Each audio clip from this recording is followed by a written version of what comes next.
5 seconds. All right. So moving. All right. Welcome to the Life of an Athlete podcast. This is our first podcast, as you can probably tell. My name is Daniel. And I'm Tony. And we're going to be talking about constraints that athletes face. Now, our first topic of discussion, we want to bring it from a very basic standpoint and apply all of the concepts of this. But we have the Newell's model of constraints. And Newell's model of constraints has three different types of constraints that athletes or individuals face on everyday basis. We have individual constraints, which broken down is the structural constraints of a human or the functional constraints of a human, cognitive or maybe affective. Then we have the environmental constraints, which is more or less the environment they grew up in or growing up in, maybe their peers, their family, their coaches, teachers, stuff like that. And then we have task constraints, and task constraints are maybe how they practice, maybe the equipment they use in order to get better as an athlete or get better as a student. And we really want to dive deep into these three constraints of Newell's model and attack them very well. So we might as well start with individual.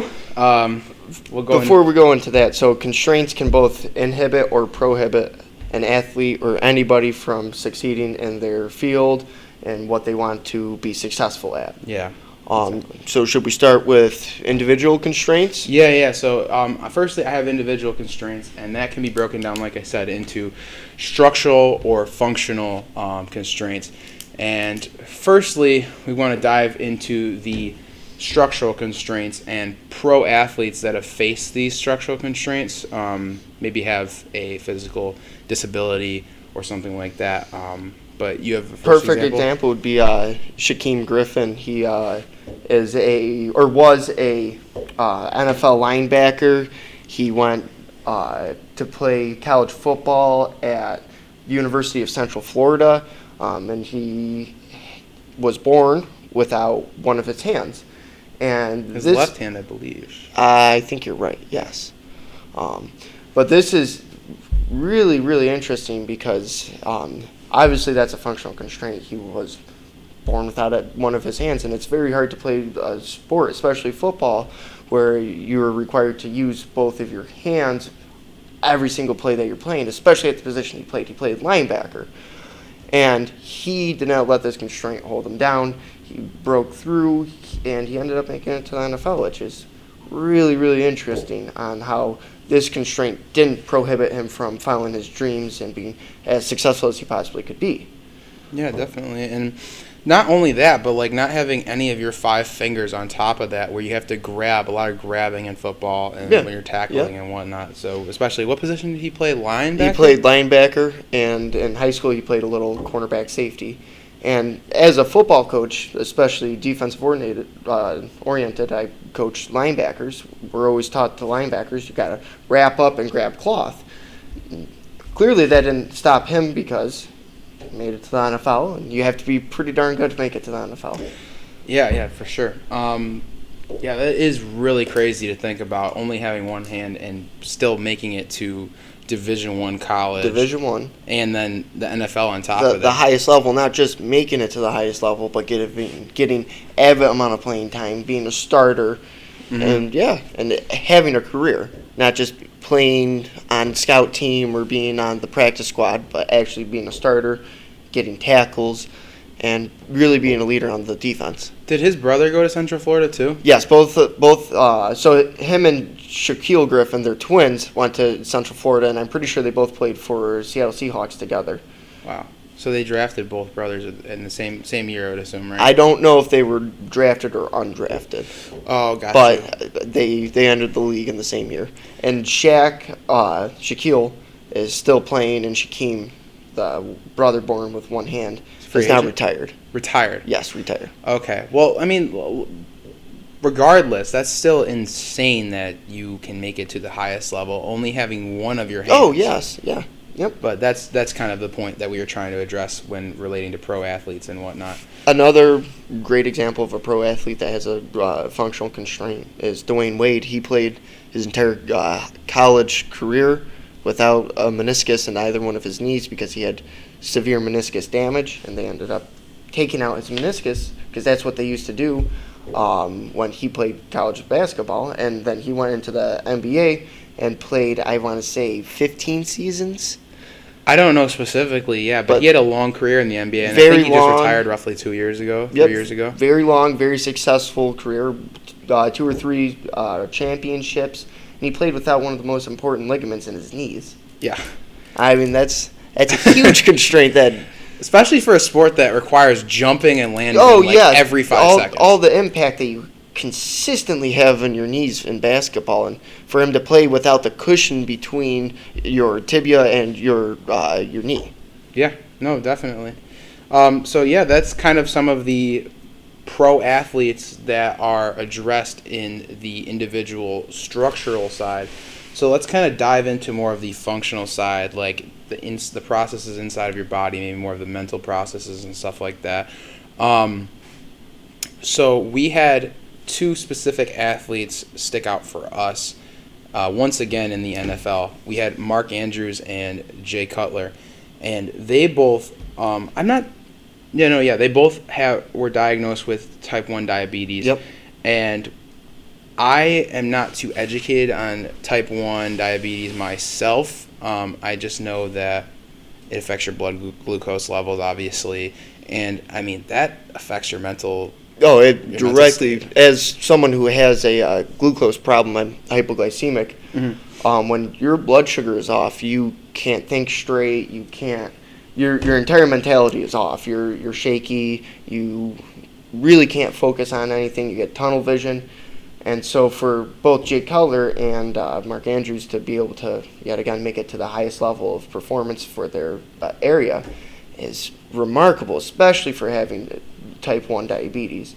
So right here I have, in 2007, Jay Cutler was diagnosed with type 1 diabetes. He was 25. He had experienced significant and unexplained weight loss and had massive feelings of fatigue. And then right here, I have Mark Andrews was diagnosed when he was 9. And so, yeah. And as someone who does have hypoglycemia, it directly affects you. You have to prick your finger so many times to get your blood glucose levels. You have to constantly be knowing what you're putting in your body and watching and knowing exactly what it does to your glucose levels and knowing how much protein you should have because your protein sustains your glucose levels, and how much carbohydrates because our carbohydrate spikes your glucose level.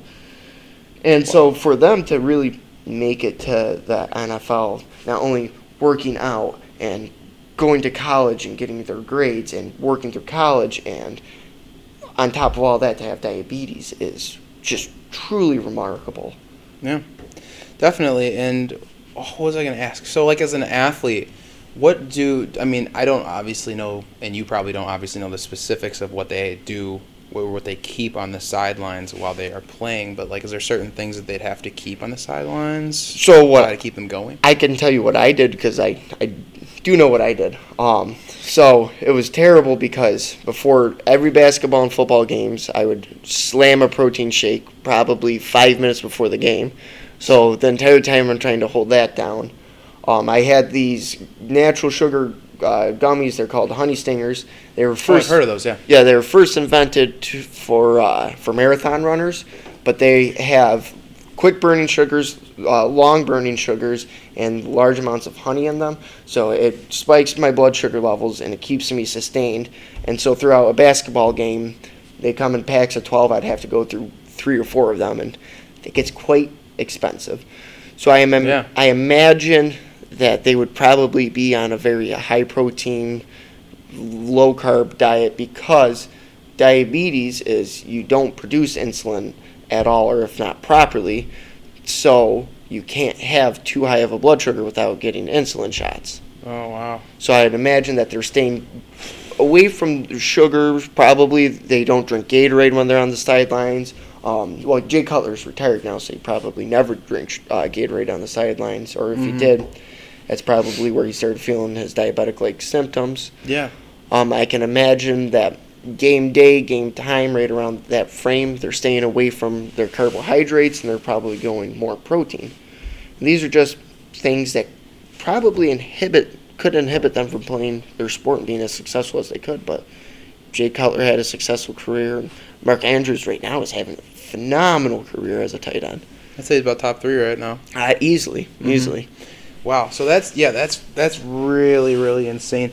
And I know myself that when I just play like pickup basketball or football or any sport, and I don't have any food or water or caffeine, or maybe I could go without the caffeine. Yeah, but food or water in my system, I feel out of it. Like mentally, I just feel like I'm not even like in my body. Like I'm having an out of body experience. And I would assume that's just a smidge of what happens to you. It's a daily experience and daily reoccurrence. And it doesn't happen to you. I mean, I can get by without food or water in daily life, but when I'm playing sports where I have to physically exert myself, I am out of it when I don't have food or water. Yeah. And that's just like a life thing for being every day. Every day, and that's constraints that these pro level athletes face, that Jay Cutler and Mark Andrews face, and I did face my entire time because I have been playing sports since I was 5 or 6 years old, since I could walk and talk. Crazy. Yep. That is absolutely crazy. I mean, and on top of that, like I know we keep bringing up, but they're at the highest level of playing these sports, top athletes, and it's really insane to think about. And just to kind of go on a little side note, we're discussing this because we want you as athletes to understand the differences or the uniquenesses that you have and how you can overcome them in order to progress as an athlete and improve as an athlete. But no, that's just another amazing example. So I think we covered the individual part really well. I think we should dive into the more environmental aspect. I might be able to talk a little bit about this myself, being homeschooled as a child. But let's talk about a pro athlete, because I'm obviously not as good as Leighton Vander Esch, who is, I believe, a linebacker for the Dallas Cowboys right now. Starting linebacker? Yes. Yeah, starting linebacker. Okay, so I mean, if you want to bring him up real quick. So, Leighton Vander Esch, I think he grew up in a small town. I think it was Idaho. Riggins, Idaho, I think it was. Yep. And I think he went to high school at, I think, Salmon Creek, Idaho, something like that. Then that's where he went to high school. But what was really fascinating about Leighton is he played 8-man football. And for those of you who don't know what 8-man football is, so regular football teams have 11 men on the field, 11 people on the field. And so when you have a very small school, you don't have high numbers of attendance, you can't field a full football team, you have to go to 8-man, which both teams take 3 people off the field. It's the same size field. And 8-man really gets a bad rep when you're looking at colleges and stuff, because it's the same size field and you have less people on it. So clearly offensive players are going to do a lot better. Defensive players probably aren't going to look as good. But that didn't stop Leighton. Leighton ended up going to Boise State playing Division I football. After 3 years there, he went and put his name in the draft and was drafted by the Dallas Cowboys, and that's where he's been since. So, little side note, like Boise State is the college with the blue turf football field, right? Yeah, beautiful turf. Yeah, and I'm like, I've always watched games, like them playing games there from like ESPN highlights or whatnot, and I'm like, is that some sort of constraint in a sense? Because I feel like that blue is like, it really catches my eyes. Like, I'm not even watching football. It is distracting. It is quite distracting. I'd say it's more maybe like a task constraint or something like that, because it really does catch my eyes. Well, when you could say it's a task constraint because it is a completely different field of play compared to a normal field of play. Yeah, I bet you it definitely can mess with the depth perception of your quarterbacks when they're watching their routes run. Yeah.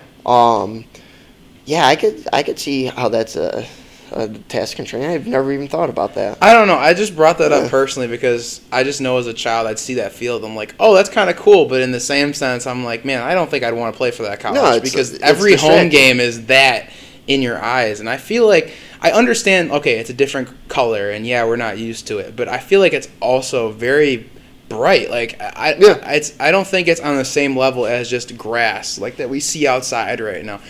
If I saw the grass was like artificially blue right now, I'd probably be like looking at it every 2 seconds. You know what I mean? And for those of you who don't know Boise State's field, it's not just like a nice melancholy blue. It is a dark, distracting blue, and it is definitely a statement when you first see that, and when you continue to see that watching college football. Yeah.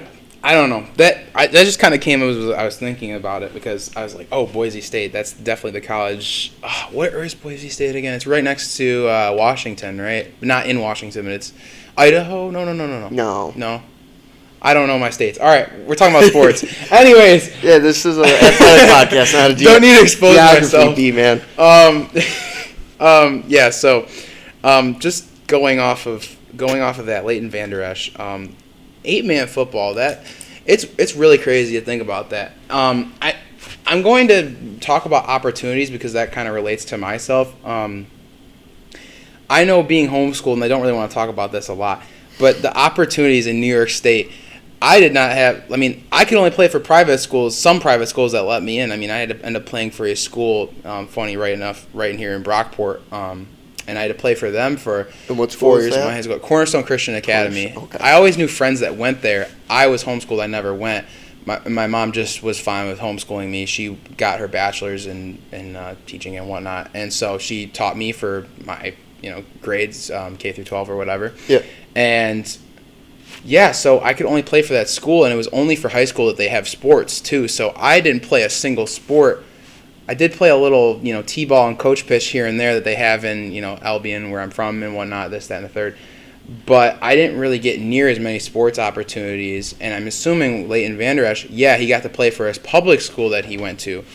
But the opportunities in terms of offers, in terms of, playing against other schools and just so many other things, it's just not available to him.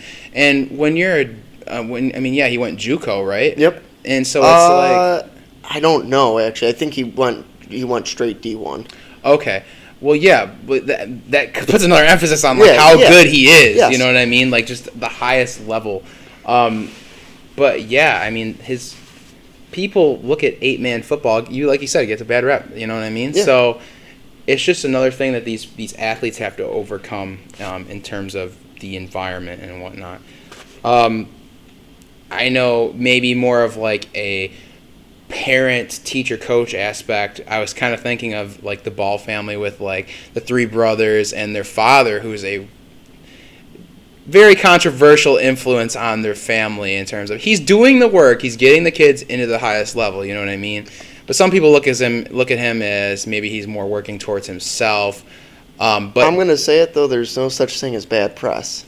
Yeah. That man did a great job keeping his name and keeping all 3 of his kids' names in the press constantly. Yeah, and it was never for anything extremely controversial. No. Not even close. And there's nothing wrong with a father having extreme confidence in his kids and wanting his kids to be the best. I don't think there's anything wrong with that. No, I personally don't think there's anything wrong with it either. I mean, LeVar Ball is a very polarizing person. No. In a sense. He did run his mouth a lot, and he did say that he could take Michael Jordan, the greatest basketball player of all time, in a one-on-one. And that's a little crazy. Yeah, I don't disagree. I'd say from the father standpoint, where we're just discussing what he said about his kids, amazing. Yeah. Great job.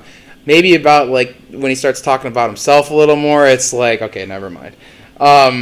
But yeah, maybe we were just talking about the father, coach aspect.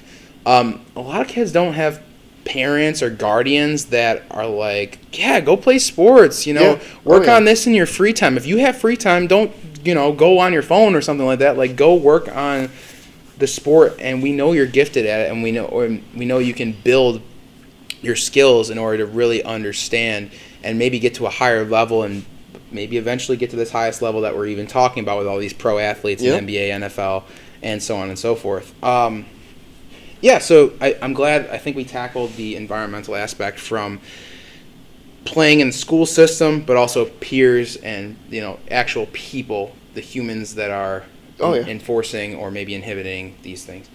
So in the Newell's model, we've covered the individual constraints, the environmental constraints, and lastly, we just have task constraints. And I think, honestly, for pro athletes, you can discuss a whole group or a whole organization, but I kind of want to stick with professional athletes and their specificities. Going back to Shaquem Griffin, yes, he is a former athlete, but I'm still thinking about only having your right hand. You don't use a glove on that hand. No, you just have an arm. You know what I mean? Yeah. It's really tough. Gloves in football have really exploded over the past 20 years. Really, before the turn of the century, you never truly saw a lot of players wearing gloves. Most of the time, you would see like a receiver wearing them to get extra grip, to catch a ball easier, make it a little easier to catch balls thrown to them. But really, at the turn of the century, maybe last 10, 20 years, you really see the use of the glove, and especially defensively, because as a corner, you also want to have the ability to intercept the ball. As a middle linebacker, being able to grip someone if you have to arm tackle instead of being able to fully form them up, that's huge. That's huge. And so the gloves have really revolutionized the game. And so for someone has to have a different use of equipment is a huge constraint that could affect your play, but it didn't affect Shaquem Griffin's play. He still played at the highest level. He still led his team. He still had, I want to say he led his team in tackles too for a season or two. And he played phenomenal football. He did. But not being able to wear a glove, as small as it does sound, it can make a huge difference. It can be the difference between a 7-yard gain you need on third down and a 5-yard gain forcing a 4th and 2 because of just extra grip on your fingers right here. Mm-hmm. It's wild. It can, just help you make the tackle that you need to make in a crucial part of the game. And like you said, it sounds like a small part, but it can come down to one of the most crucial moments of the game. And I was kind of thinking of how he practices. Like, is there maybe a certain way you have to handle maybe his reps or something like that in the game, or maybe he just has to adjust? And I feel like he probably just has to adjust with maybe like in-game situations and whatnot, because there's not really like specific drills that they can like design for him. It's not. They might just honestly. Like the staff of the Seattle Seahawks when he played for them, like they're just like, you've made it to this highest level of play. You can do it. We know you can do it. Yeah. You don't need a specific way of doing this. Maybe you have in the past, but now we know you can do it, and you're going to do it. Yeah. I would imagine they still had some form of that they worked with him, and yeah. So. All right, well, I'm glad we discussed all 3 levels of constraints. This has been the Life of an Athlete podcast, and we thank you. This is Daniel. Tony.